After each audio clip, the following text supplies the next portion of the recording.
Hey, what's up guys, it's Maniacro, and today we're going to be talking about shape keys inside of Clip Studio Paint version 3.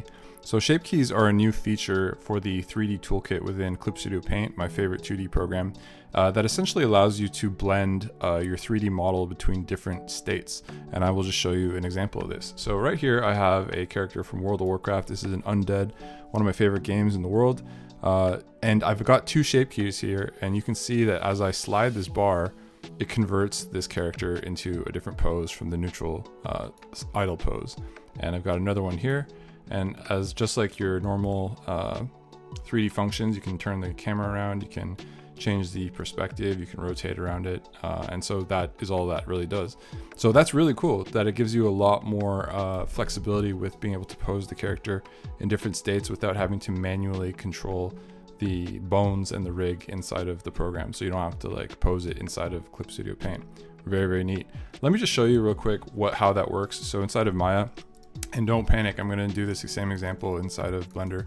I've got a ball here, okay? So let me duplicate this ball, and I'm just going to explain to you real quick what a shape key, also known as a blend shape or a morph target inside of ZBrush, what those things are. So I'm just going to make two states.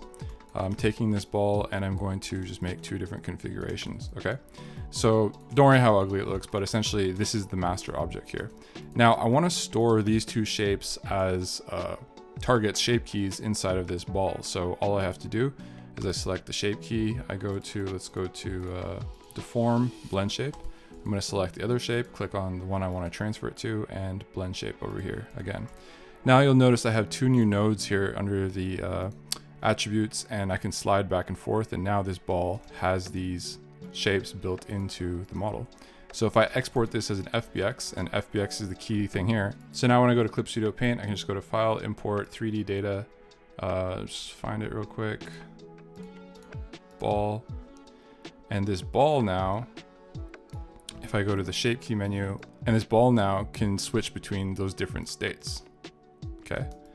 Now notice real quick too, that, oh, I guess you can kind of use a little bit of a combination of both the different keys. So that's kind of interesting. It's using a little bit of both the one that makes it taller and also the one that makes it wider.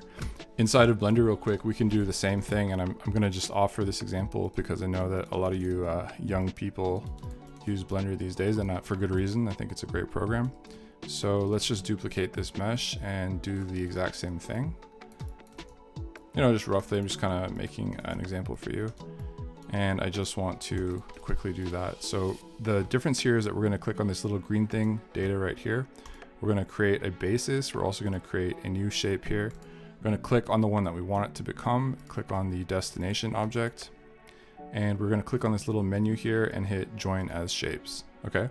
So what that did is when I click on the original ball now, you'll see that there is a sphere thing right here. And we can slide this value and create the exact same thing inside of Blender. So to repeat that real quick, we're going to click the deformed mesh, click the original that we want to transfer it to, click on this little down arrow right here and hit join as shapes. And now this secondary sphere is now added as an object inside of the original file here. So we're just going to export this again as FBX. I'm just going to put it on my desktop real quick. Blender ball for now. File, import, 3D data, and I got the scale wrong here. Don't worry about that too much. We'll just shrink this down because really I just want to demonstrate for you that now you can go to the shape key menu and achieve the same thing.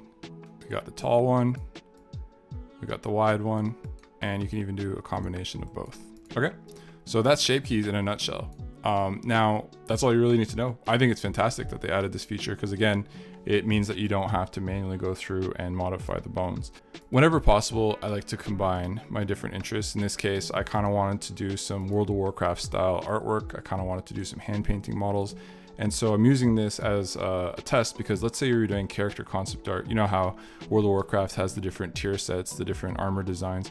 You can now bring in different races of the World of Warcraft characters, have them be like in a pose that you could draw concept art on.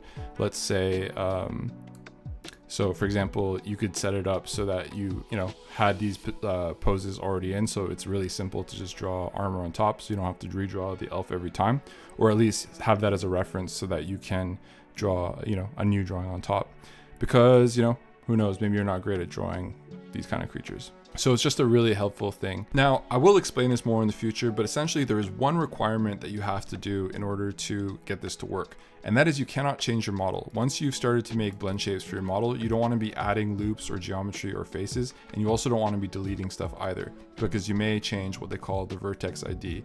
Here on this object here, I've enabled it so that you can see that every single one of these vertices or these points has a vertex ID number, okay?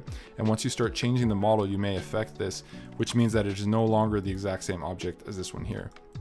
The reason that blend shapes work is because it's essentially the exact same model, except these points are now being told, hey, let's see, like vertex C, like 196, you are now over in this position instead. The computer can understand that. It's just simply changing where this vertex is, but it's not changing whether this vertex exists or not.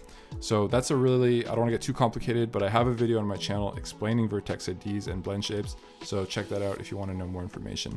I am going to make some more videos about this feature in Clip Studio Paint. I just wanted to make something really quick talking about it because I think it's really cool.